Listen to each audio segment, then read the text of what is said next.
एक नई ऊर्जा के साथ, नए उमंग के साथ, नए सपनों के साथ, नए संकल्प के साथ आगे बढ़ने के लिए कदम उठा लेता है। 21वीं सदी का ये कालखंड, और मैं बड़ी गंभीरता से इस पवित्र लोकतंत्र के मंदिर में बोल रहा हूं और लंबे अनुभव के बाद बोल रहा हूं कि ये कालखंड है जो भारत के लिए हर सपने सिद्ध करने का,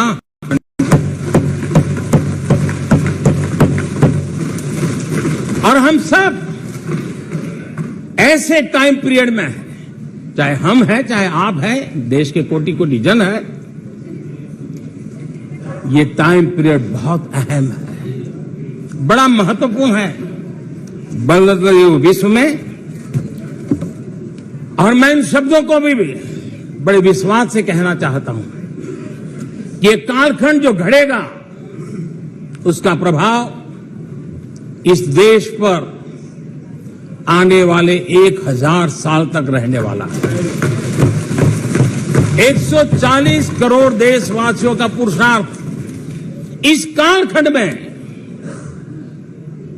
अपने पराक्रम से, अपने पुरुषार्थ से, अपनी शक्ति से, अपने सामर्थ्य से जो करेगा वो आने वाले 1000 साल की मजबूत नींव रखने वाला है। और इसलिए इस कालखंड में हम सबका बहुत बड़ा दायित्व है, बहुत बड़ी जिम्मेवारी है, और ऐसे समय हम सबका एक ही फोकस होना चाहिए, देश का विकास, देश के लोगों के सपनों को पूरा करने का संकल्प, और उस संकल्प को सिद्धि तक ले जाने के लिए जी जान से जुट जाना, यही समय की मांग है। 140 करोड़ देशवासी, इन भारतीय समुदाय की सामूहिक ताकत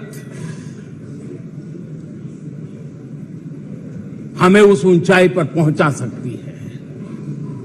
हमारे देश की युवा पीढ़ी का सामर्थ्य, आज विश्व ने उनका लोहा माना हुआ है, हम उन पे भरोसा करें।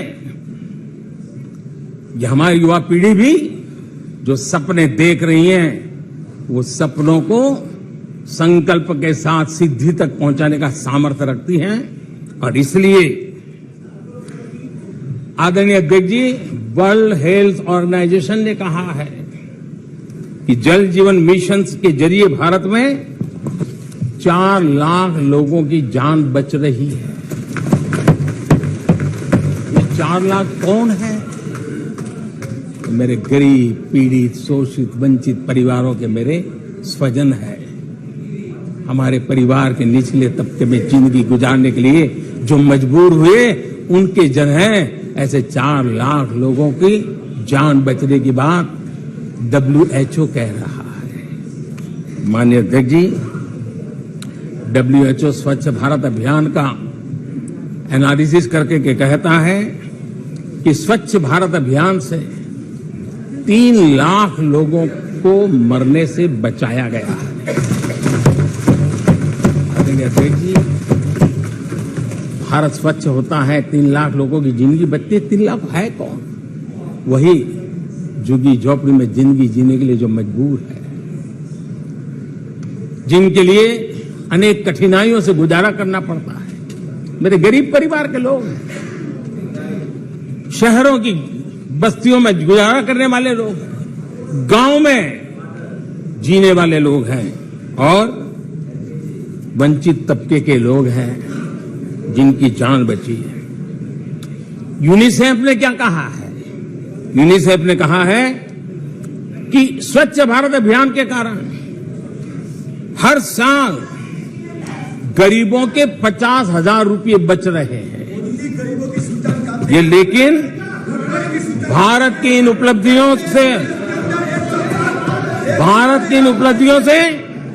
कांग्रेस समेत विपक्ष के कुछ लोग, दलों को अविश्वास है। जो सच्चाई दुनिया दूर से देख रही है, ये लोग यहां रहते हैं दिखती नहीं है।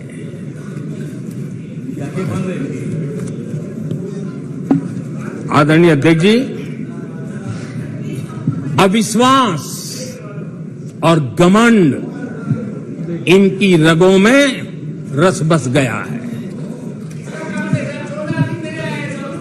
वे जनता के विश्वास को कभी देख नहीं पाते हैं। अब ये जो शुतुरमुर्ग अप्रोच है, इसके लिए तो देश क्या कर सकता है। आदरणीय अध्यक्ष जी, जो पुरानी सोच वाले लोग रहते हैं, वो उस सोच से सहमत नहीं, लेकिन वो कहते हैं कि देखो भाई, जब कुछ शुभ होता है, कुछ मंगल होता है, घर में भी कोई अच्छा होता है, बच्चे भी कोई अच्छे कपड़े पहनता है, जरा साफ सुथरा होता है, तो काला टीका लगा देते हैं। आज देश का जो मंगल हो रहा है चारों तरफ, देश की जो चारों तरफ वाहवाही हो रही है, देश का जो जय जयकार हो रहा है, तो मैं आपका धन्यवाद करता हूं कि काले टीके के रूप में, काले कपड़े में निकल के सदन में आकर के आपने इस मंगल को भी सुरक्षित करने का काम किया है। इसके लिए भी मैं आपका धन्यवाद करता हूं।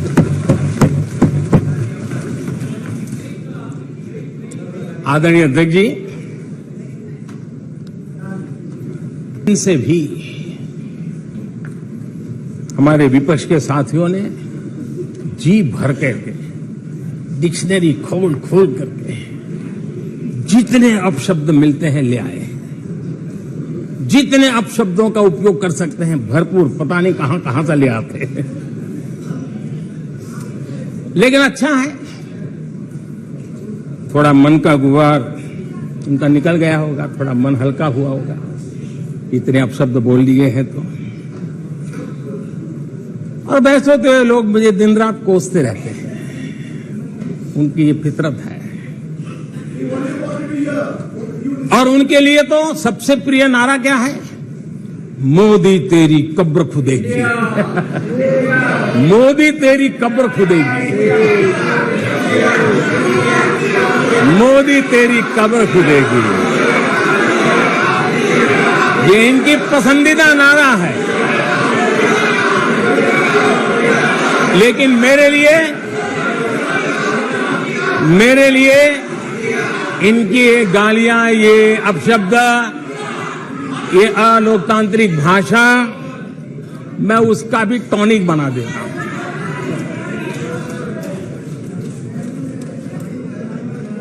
और ये ऐसा क्यों करते हैं और ये क्यों होता है, आज मैं सदन में कुछ सीक्रेट बताना चाहता हूं। मेरा पक्का विश्वास हो गया है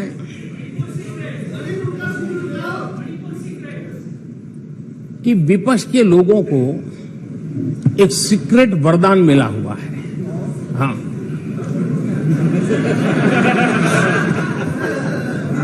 सीक्रेट वरदान मिला हुआ है। और वरदान ये कि ये लोग जिसका बुरा चाहेंगे उसका भलाई ही होगा।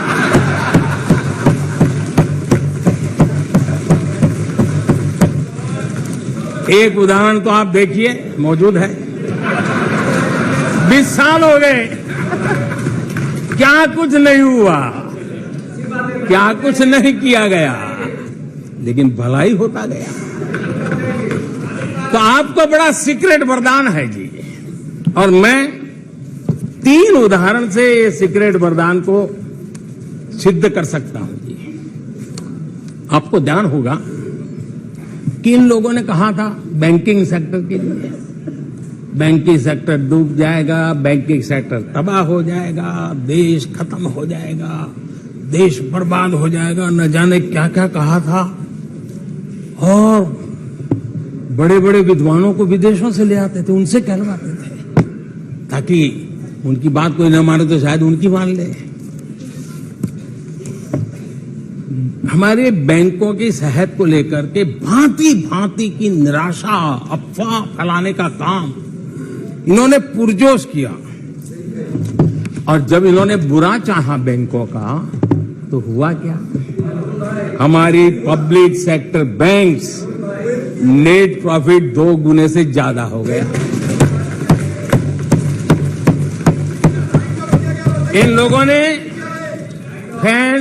फोन बैंकिंग घोटाले की बात, इसके कारण देश को एनपीए के गंभीर संकट में डुबो दिया था। बीते दिनों की बात हो रही है, लेकिन आज जो उन्होंने एनपीए का अंबर लगा के गए थे, उसको भी पार कर करके और एक नई ताकत के साथ निकल चुके हैं। और आज सुबह निर्मला जी ने विस्तार से बताया है कि कितना प्रॉफिट हुआ है। दूसरा उदाहरण, हमारे डिफेंस के हेलीकॉप्टर बनाने वाली सरकारी कंपनी HAL, ये HAL को लेकर के कितनी भली बुरी बातें इन्होंने करी थी। क्या कुछ नहीं कहा गया था HAL के लिए, और इसका दुनिया पे बहुत नुकसान करने वाली भाषा का प्रयोग किया गया था। और HAL तबाह हो गया है, HAL खत्म हो गया है, भारत की डिफेंस इंडस्ट्री खत्म हो चुकी है।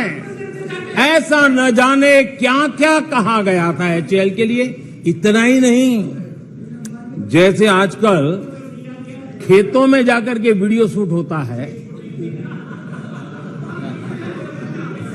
मालूम है ना? खेतों में जाकर के वीडियो शूट होता है सर, हाँ।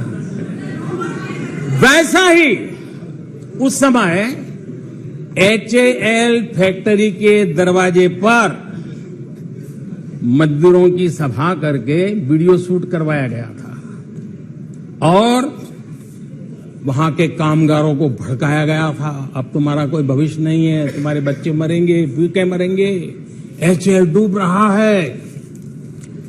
देश की इतनी महत्वपूर्ण इंस्टीट्यूट को इतना बुरा चाहा, इतना बुरा चाहा, इतना बुरा कहा कि वो सीक्रेट आज HAL सफलता की नई बुलंदियों को छू रहा है। HAL ने अपना highest ever highest revenue register किया है। इनके जी भर करके गंभीर आरोप के बावजूद भी वहां के कामदारों को, वहां के कर्मचारियों को उकसाने की भरपूर कोशिश के बावजूद भी आज HAL देश की आन बान शान बन के उठ रहा है। आदरणीय अध्यक्ष जी, जिसका बुरा चाहते हैं वो कैसे आगे बढ़ता है, मैं तीसरा उदाहरण देता हूं। आप जानते हैं LIC के लिए क्या क्या कहा गया था? LIC बर्बाद हो गई, गरीबों के पैसे डूब रहे हैं, गरीब कहां जाएगा, बेचारे ने बड़ी मेहनत से LIC में पैसा डाला है। क्या कहें, जितनी उनकी कल्पना शक्ति थी, जितने उनके दरबारियों ने कागज पकड़ा दिए थे, सारे बोल लेते थे वो, सारे बोल लेते थे। लेकिन आज LIC लगातार मजबूत हो रही है। शेयर मार्केट में रुचि रखने वाले को भी ये गुरु मंत्र है कि जो सरकारी कंपनियों के लोग गाली देना, आप उसमें दांव लगा दीजिए साहब, अच्छा ही हो जाएगा।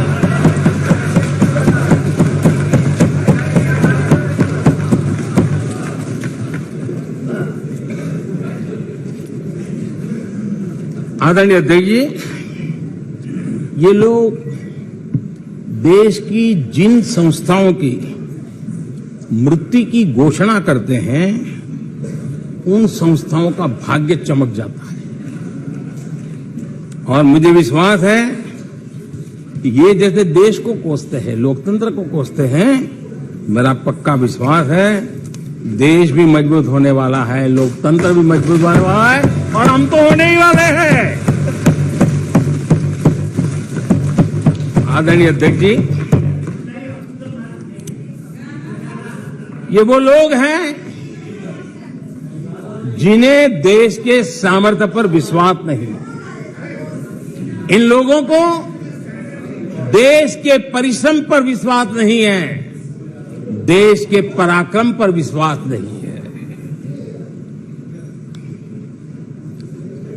कुछ दिन पहले मैंने कहा था कि हमारी सरकार के अगले टर्म में, तीसरे टर्म में, भारत दुनिया की तीसरी टॉप अर्थव्यवस्था बनेगा।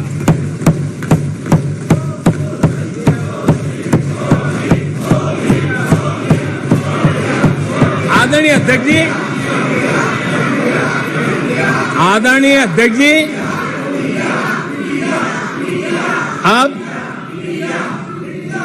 देश के भविष्य पर थोड़ा सा भी भरोसा होता जब हम ये क्लेम करते हैं कि हम आने वाले 5 साल में, नए तीसरे टर्म में, हम देश की इकोनॉमी को तीसरे पर लाएंगे। तो जिम्मेवार विपक्ष क्या करता? वो सवाल पूछता,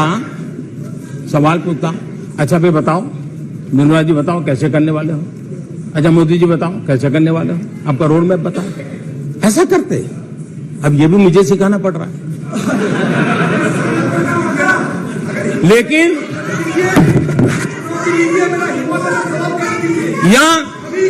या वो कुछ सुझाव दे सकते थे, ये कुछ सुझाव दे सकते थे, या फिर कहते हम चुनाव में जनता के बीच जाकर के बताएंगे कि ये तीसरे की बात करते हैं, हम तो 1 नंबर पर लेके आएंगे और ऐसे ऐसे लेके कुछ तो करते यार। लेकिन हमारे विपक्ष की त्रासदी ये है, और उनके राजनीतिक विमर्श पर गौर कीजिए। कांग्रेस के लोग क्या कह रहे हैं? अब देखिए कितना कल्पना दारिद्र्य है। इतने सालों तक सत्ता में रहने के बाद भी क्या अनुभवताहीन बातें सुनने को मिल रही है जी। क्या कहते हैं ये कहते हैं इस लक्ष्य तक पहुंचने कुछ करने की जरूरत नहीं, ऐसे ही होने वाला है तीसरे नंबर पर। बताओ, मुझे लगता है कि इसी सोच के कारण वो सोते रहे इतने सालों तक, तो अपने आप होने वाला है। वो कहते हैं बिना कुछ किए तीसरे पहुंच जाएंगे। और कांग्रेस की माने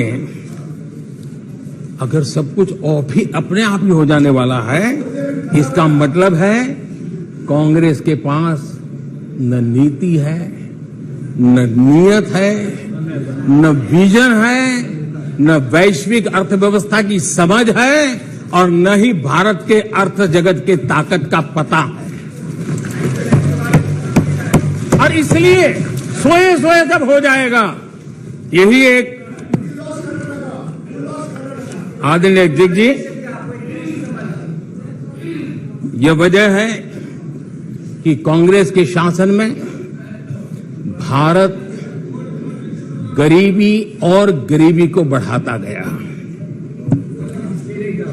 1991 में देश कंगाल होने की स्थिति में था। कांग्रेस के शासनकाल में अर्थव्यवस्था दुनिया के क्रम में 10, 11, 12 इसके बीच में झोले खाती थी, झूलती रही थी। लेकिन 2014 के बाद भारत ने टॉप 5 में अपनी जगह बना ली।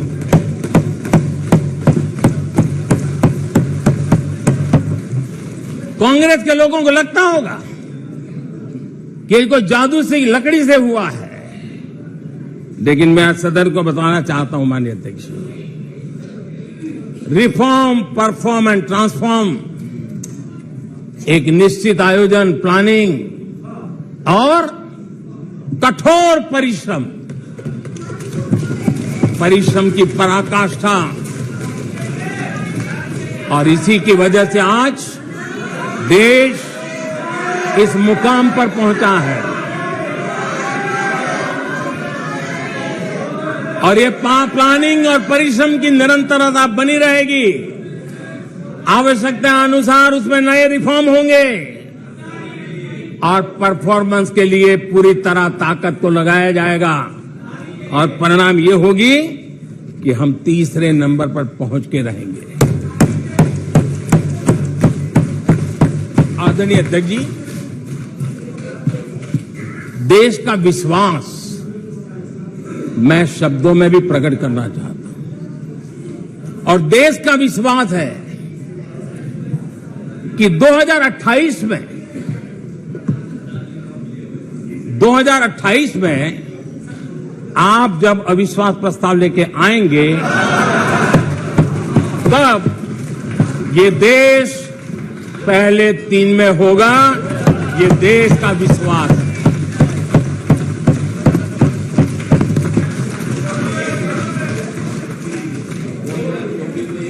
लाल किले से स्वच्छ भारत अभियान का आह्वान किया, लेकिन उन्होंने हमेशा अविश्वास जताया।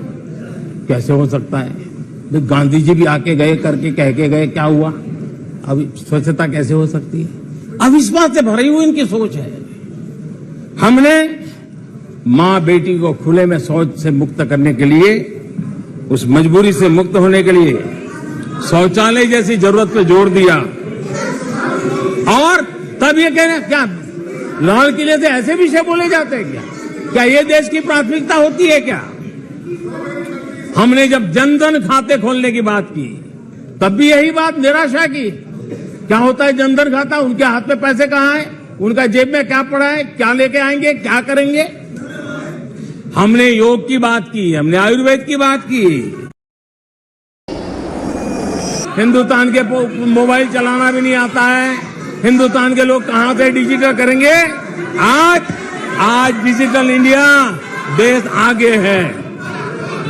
हमने मेक इन इंडिया की बात कही, जहां गए वहां मेक इन इंडिया का मजाक उड़ाया, जहां गए वहां मेक इन इंडिया का मजाक उड़ाया। आदरणीय अध्यक्ष जी,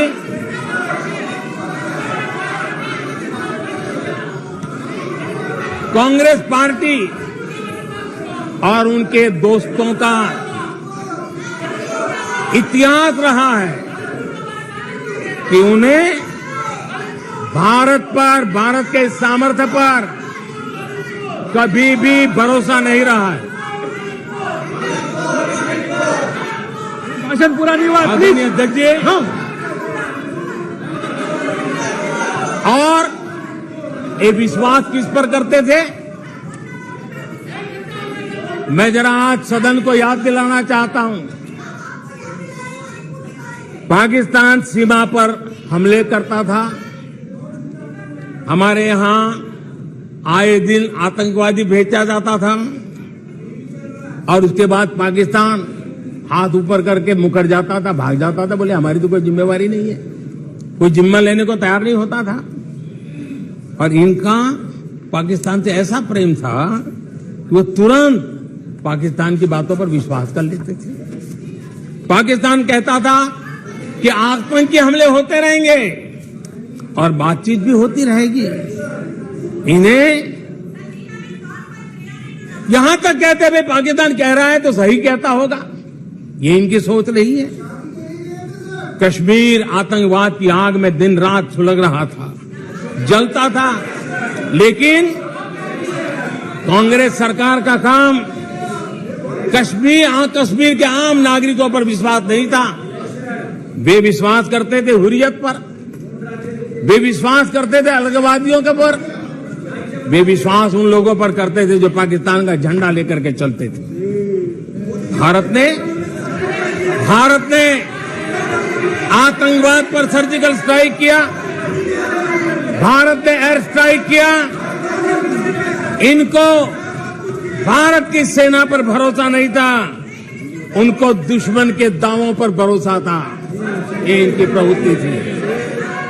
अध्यक्ष महोदय, आज दुनिया में कोई भी भारत के लिए अपशब्द बोलता है तो इन्हें उस पर तुरंत विश्वास हो जाता है, तुरंत उसको कैच कर लेते हैं। ऐसा मैग्नेटिक पावर है कि भारत खिलाफ हर चीजें वो तुरंत पकड़ लेते हैं। जैसे कोई विदेशी एजेंसी कहती है कि भूखमरी का सामना कर रहा कई देश भारत से बेहतर है, ऐसा झूठी बात आएगी तो भी पकड़ लेते और हिंदुस्तान में प्रचार करना शुरू कर देते, प्रेस कॉन्फ्रेंस कर देते हैं। भारत को बदनाम करने में क्या मजा आता है। दुनिया में कोई भी ऐसी बेतुकी बातों को मिट्टी के ढेले जैसी जिसकी कीमत ना हो, ऐसी बातों को तवज्जो देना ये कांग्रेस की फितरत रही है और तुरंत उसका भारत में एम्पलीफाई करना, प्रचार करना पूरी कोशिश में लग जाती है। कोरोना में कि महामारी आई, भारत के वैज्ञानिकों ने मेड इन इंडिया वैक्सीन बनाया। उन्हें भारत के वैक्सीन पर भरोसा नहीं, उनको भारत के वैक्सीन पर भरोसा नहीं, विदेशी वैक्सीन पर भरोसा, ये इनकी सोच रही। आदरणीय अध्यक्ष जी,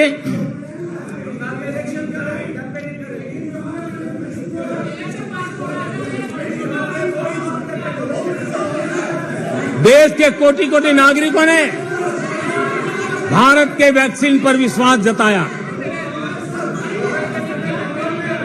इनको भारत के सामर्थ्य पर विश्वास नहीं है, इनको भारत के लोगों पर विश्वास नहीं है।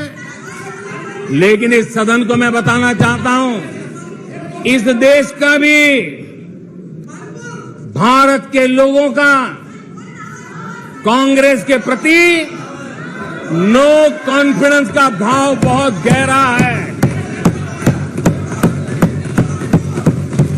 कांग्रेस के प्रति नो कॉन्फिडेंस का भाव बहुत गहरा है भारत के लोगों में। कांग्रेस अपने घमंड से इतनी चूर हो गई है, इतनी भर गई है कि उसको जमीन दिखाई तक देती नहीं है। आदरणीय अध्यक्ष जी, देश के कई हिस्सों में कांग्रेस को जीत दर्ज करने में अनेक दशक लग गए हैं। तमिलनाडु में कांग्रेस की आखिरी बार 1962 में जीत हुई थी। 61 वर्षों से तमिलनाडु के लोग कह रहे हैं कांग्रेस नो कॉन्फिडेंस। तमिलनाडु के लोग कह रहे हैं कांग्रेस। पश्चिम बंगाल में उन्हें आखिरी बार जीत 1972 में मिली थी। पश्चिम बंगाल के लोग 51 सालों से कह रहे हैं कांग्रेस कांग्रेस। उत्तर प्रदेश और बिहार और गुजरात कांग्रेस आखिरी 1985 में जीती थी। पिछले 38 वर्षों से वहां के लोगों ने कांग्रेस को कहा है, वहां के लोगों ने कांग्रेस को कहा है। त्रिपुरा में उन्हें आखिरी बार 1988 में जीत मिली थी। 35 वर्षों से त्रिपुरा के लोग कांग्रेस को कह रहे हैं कांग्रेस कांग्रेस। ओडिशा में कांग्रेस को आखिरी बार 1995 में जीत नसीब हुई थी। यानी ओडिशा में भी 28 वर्षों से कांग्रेस को एक ही जवाब दे रहा है। उड़ीसा कह रहा है नो कॉन्फिडेंस कांग्रेस। माननीय प्रधानमंत्री जी, नागालैंड में सभा की अनुमति हो तो सभा की कार्रवाई इस विषय की समाप्ति तक बढ़ाई जाती है। माननीय सदस्यगण, मैंने पहले भी आग्रह किया था कि नारेबाजी नहीं करेंगे और आप सबने सहमति दी थी।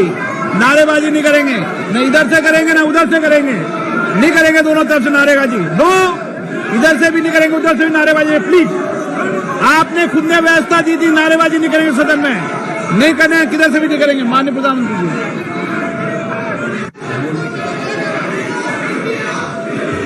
दिल्ली आंध्र प्रदेश और पश्चिम बंगाल में तो एक भी विधायक खाते में नहीं है। जनता ने कांग्रेस के प्रति बार बार नो कॉन्फिडेंस घोषित किया है। आदरणीय अध्यक्ष जी,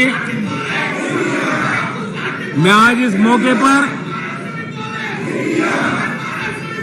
ये आपके काम की बात बताता हूं, आपके काम की बात बताता हूं, आपकी भलाई के लिए बोल रहा हूं, आपकी भलाई के लिए बोल रहा हूं।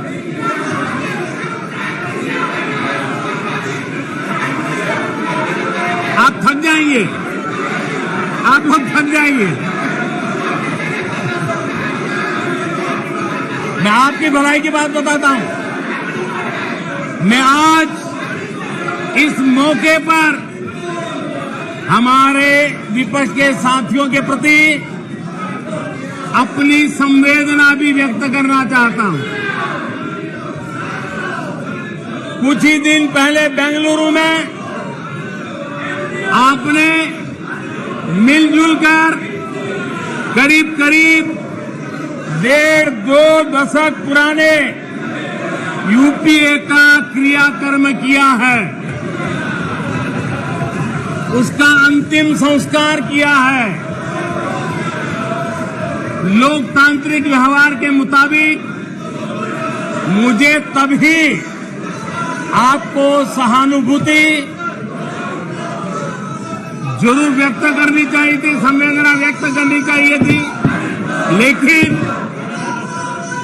देरी में मेरा कसूर नहीं है, देरी में मेरा कसूर नहीं है, क्योंकि आप खुद ही एक और यूपीए का क्रियाकर्म कर रहे थे और दूसरी ओर जश्न भी मना रहे थे। और जश्न भी किस बात? खंडहर पर नया प्लास्टर लगाने का। आप जश्न मना रहे थे खेल मशीन पर नया पेंट लगाने का। दशकों पुरानी खटारा गाड़ी को इलेक्ट्रिक व्हीकल दिखाने के लिए आपने इतना बड़ा मजमा लगाया था। और मजेदार ये कि मजमा खत्म होने से पहले ही उसका क्रेडिट लेने के लिए आप में सिर फुटबॉल शुरू हो गई। मैं हैरान था कि ये गठबंधन लेकर आप जनता के बीच जाएंगे। मैं विपक्ष के साथियों को कहना चाहता हूं, आप जिसके पीछे चल रहे हो, आप जिसके पीछे चल रहे हो, उसको तो इस देश की जबान, इस देश की संस्कार की समझ ही नहीं बची है। पीढ़ी दर पीढ़ी ये लोग लाल मिर्च और हरी मिर्च का फर्क नहीं समझ पाए।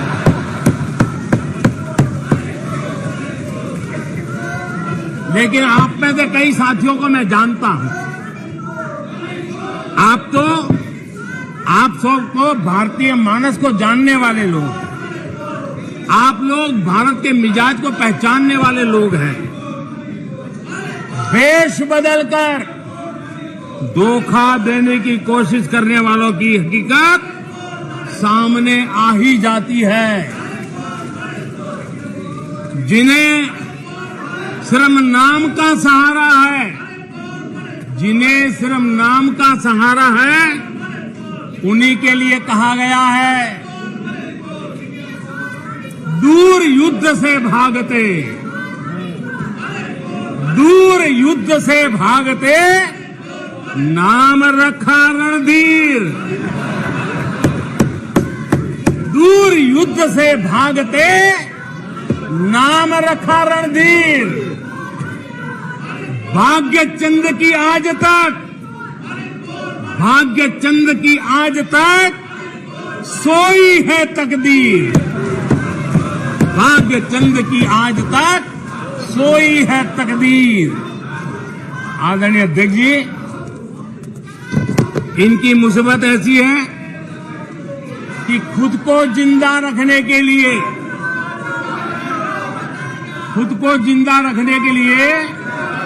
इनको एनडीए का ही सहारा लेना पड़ा है। खुद को जिंदा रखने के लिए इन्हें एनडीए का ही सहारा लेना पड़ा है। लेकिन आदत के मुताबिक घमंड का जो आई है ना, वो उनको छोड़ता नहीं है और इसलिए एनडीए में 2 आई पिरो दिए, 2 घमंड के आई पिरो दिए। पहला आई 26 दलों का घमंड और दूसरा आई एक परिवार का घमंड। एनडीए भी चुरा लिया कुछ बचने के लिए और इंडिया के भी टुकड़े कर दिए। I dot N dot D dot I dot. आदरणीय अध्यक्ष जी,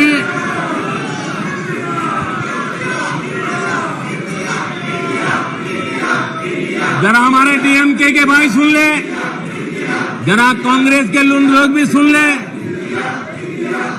अध्यक्ष महोदय, यूपीए को लगता है कि देश के नाम का इस्तेमाल करके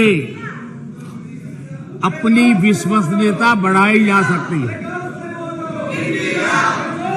लेकिन कांग्रेस के सहयोगी दल, कांग्रेस के अटूट साथी, तमिलनाडु सरकार में एक मंत्री 2 दिन पहले ही ये कहा है, तमिलनाडु सरकार के एक मंत्री ने कहा है, इंडिया उनके लिए कोई मायने नहीं रखता, इंडिया उनके लिए कोई मायने नहीं रखता। उनके मुताबिक तमिलनाडु तो भारत में है ही नहीं।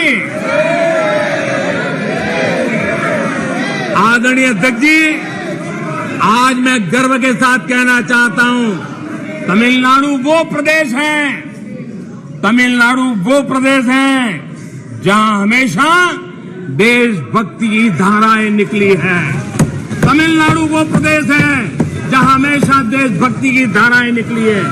जिस राज्य ने हमें राजा जी दिए, जिस राज्य ने हमें कामराज दिए, जिस राज्य ने हमें एमजीआर दिए, जिस राज्य ने हमें अब्दुल कलाम दिए, आज उस तमिलनाडु से स्वर सुनाई दे रहे हैं। आदरणीय अध्यक्ष जी, जब आपके अलायंस अंदर ही अंदर ऐसे लोग हो जो अपने देश के अस्तित्व को नकारते हो, तो आपकी गाड़ी कहां जाकर के रुकेगी? जरा आत्मचिंतन करने का मौका मिले और आत्मा बचाओ तो जरूर करिएगा। आदरणीय अध्यक्ष जी, नाम को लेकर उनका एक चश्मा आज का नहीं है। नाम को लेकर ये जो मोह है ना, वो उनका आज का नहीं है, ये दशकों पुराना चश्मा है।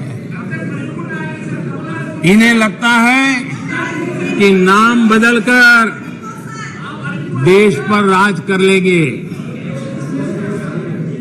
गरीब को चारों तरफ उनका नाम तो नजर आता है, लेकिन उनका काम कहीं नजर नहीं आता है।